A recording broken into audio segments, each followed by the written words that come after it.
देखिए export business जो है ये एक बहुत ही ल्यूक्रेटिव बिजनेस है, क्योंकि देखिए जब भी आप गुड्स एक्सपोर्ट करते हैं आउट ऑफ इंडिया तो आपकी अर्निंग्स हमेशा होती है फॉरेन डॉलर्स में। और डॉलर की वैल्यू जो है अभी एक इंडियन रुपी की वैल्यू जो है डॉलर्स में अराउंड 84 रुपीज़ टू 85 रुपीज़ है। एग्जैक्ट नहीं पता, मैं एक हाइपोथेटिकल फिगर बता रहा हूँ, 80 से 85 रुपये के बीच में है। तो आप खुद सोचिए, एक्सपोर्ट में आप किसी ऐसे प्रोडक्ट को जिसको परचेज आपने इंडियन रुपीस में किया है और उसको सेल करने के अगेंस्ट आपकी अर्निंग डॉलर्स में हो रही है, तो ये कितना ल्यूक्रेटिव और कितना प्रॉफिटेबल रहेगा। पैसा ही पैसा होगा। इसके अलावा भी देखिए एक्सपोर्ट बिजनेस को शुरू करने के काफ़ी फ़ायदे हैं। सबसे पहला फ़ायदा होता है डाइवर्सिफिकेशन का। आपको इंटरनेशनल मार्केट्स और इंटरनेशनल बायर्स को टैप करने का मौका मिलता है। आपको बस इंडियन कस्टमर्स पे डिपेंडेंट नहीं रहना पड़ता। एक्सेस टू न्यू टेक्नोलॉजी, देखिए जब भी आप एक्सपोर्ट करते हैं तो आप जो है बायर से मिलते हैं एक्सपोर्टिंग कंट्री में जाकर, तो आपको पता लगता है कि मार्केट में क्या ट्रेंड चल रहा है, क्या अपग्रेडेशंस आई है, क्या नई टेक्नोलॉजी आई है। और जो तीसरा बड़ा फायदा है वो है इकोनॉमिक ग्रोथ का। देखिए जब भी आप एक्सपोर्ट करते हैं और उसके अगेंस्ट जब भी अर्निंग फॉरेन एक्सचेंज में होती है यानी डॉलर्स में होती है, तो कंट्री के फॉरेन रिजर्व्स बढ़ते हैं। तो ये कुछ तीन बड़े फायदे हैं एक्सपोर्ट बिजनेस शुरू करने के।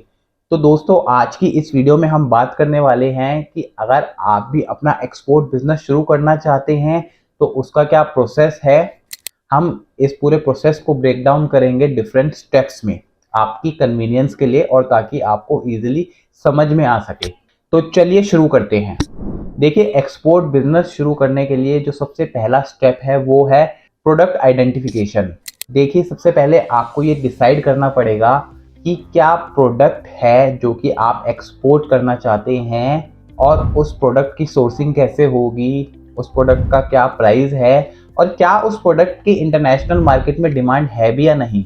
तो सबसे पहला स्टेप तो देखिए आपको जो है ये प्रोडक्ट सिलेक्ट करना पड़ेगा जो कि आप एक्सपोर्ट करना चाहते हैं। दूसरा स्टेप आता है मार्केट आइडेंटिफिकेशन। देखिए अब आपने ये डिसाइड कर लिया है कि आप क्या प्रोडक्ट एक्सपोर्ट करना चाहते हैं। दूसरे स्टेप में आपको मार्केट आइडेंटिफाई करनी है कि कौन सी कंट्री में आप अपना प्रोडक्ट एक्सपोर्ट करना चाहते हैं। क्या आप यूएस से भेजना चाहते हैं, कनाडा भेजना चाहते हैं, ऑस्ट्रेलिया भेजना चाहते हैं, दुबई भेजना चाहते हैं, एटसेट्रा एटसेट्रा। मार्केट सिलेक्ट करने के लिए मैं आपको सजेस्ट करूंगा कि आप उस पर्टिकुलर कंट्री को विजिट करें, वहाँ पे आप कस्टमर्स को विजिट करें अपने प्रोडक्ट के, और वहाँ देखें कि जो एग्जिस्टिंग प्रोडक्ट्स हैं आपके सिमिलर, वो प्रोडक्ट्स जो हैं आपके कस्टमर उन प्रोडक्ट से क्यों सेटिस्फाई नहीं है, उनका क्या प्राइस पॉइंट है, उनका क्या क्वालिटी है, और आपके कस्टमर्स जो है आपके प्रोडक्ट से उनकी क्या एक्सपेक्टेशन है। क्योंकि ये करके आपको पता लगेगा कि एक्चुअल में किस टाइप के प्रोडक्ट की मार्केट में डिमांड है और आप उसके अकॉर्डिंग ही एक्सपोर्ट कर पाएंगे। देखिए अब आपने प्रोडक्ट आइडेंटिफाई कर लिया है, मार्केट आइडेंटिफाई कर ली है।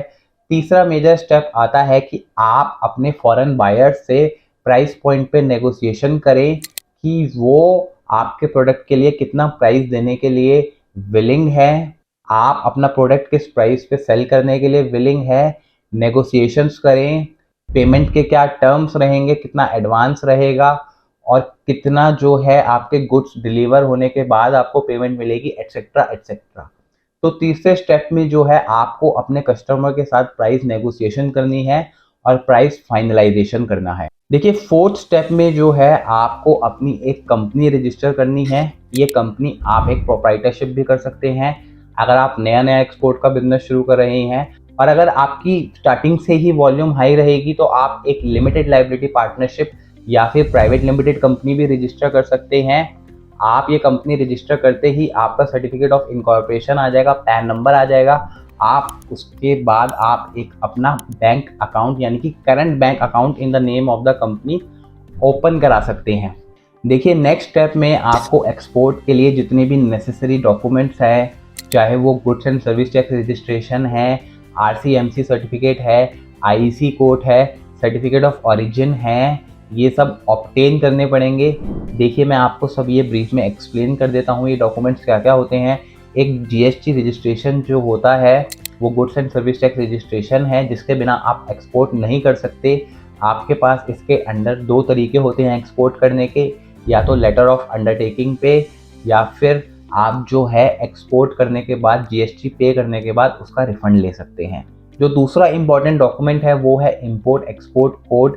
देखिए, इंपोर्ट एक्सपोर्ट कोड के बिना भी आप एक्सपोर्ट नहीं कर पाएंगे, क्योंकि इंपोर्ट एक्सपोर्ट कोड नंबर जो है आपके बिल ऑफ सप्लाई पर, यानी कि जो आप एक्सपोर्ट करने के लिए डॉक्यूमेंट या इनवॉइस रेज करेंगे उस पर ये नंबर मेंशन होता है। जो नेक्स्ट इंपॉर्टेंट डॉक्यूमेंट है वो है आरसीएमसी सर्टिफिकेट। आरसीएमसी सर्टिफिकेट यानी कि रजिस्ट्रेशन कम मेंबर सर्टिफिकेट। ये जो सर्टिफिकेट है इसको एक्सपोर्ट प्रमोशन काउंसिल इशू करती है as per foreign trade policy, और ये सर्टिफिकेट आपको मैंडेटरीली रिक्वायर्ड होगा अगर आप फॉरेन ट्रेड पॉलिसी के तहत कोई भी कंसेशन या किसी स्कीम का बेनिफिट लेना चाहते हैं।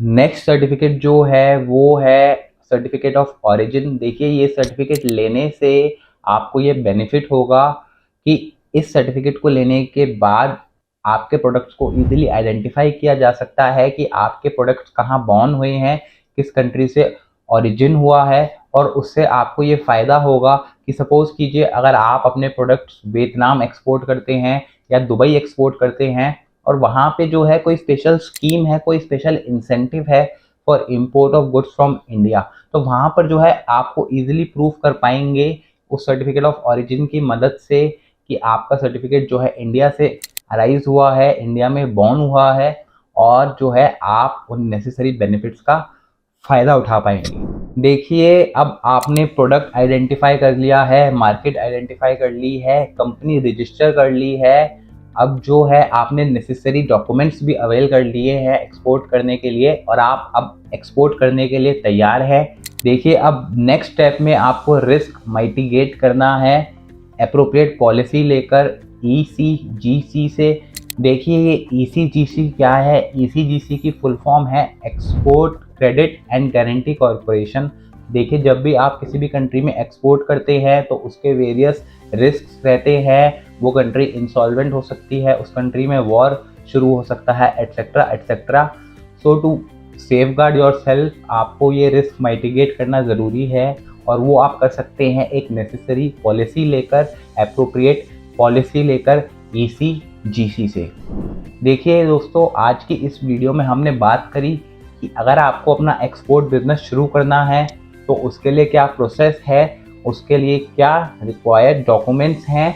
मैं होप करता हूं कि इस वीडियो के थ्रू आपको कुछ ना कुछ वैल्यूएबल इन्फॉर्मेशन ज़रूर मिली होगी। अगर आपको ये वीडियो अच्छी लगी तो वीडियो को लाइक और चैनल को सब्सक्राइब करना मत भूलिएगा। अगर आप अपना एक्सपोर्ट बिजनेस शुरू करना चाहते हैं तो आप नीचे दिए गए लिंक पर क्लिक कर हमारे एक्सपर्ट्स के साथ कनेक्ट कर सकते हैं। अगली वीडियो तक के लिए bye bye and take care.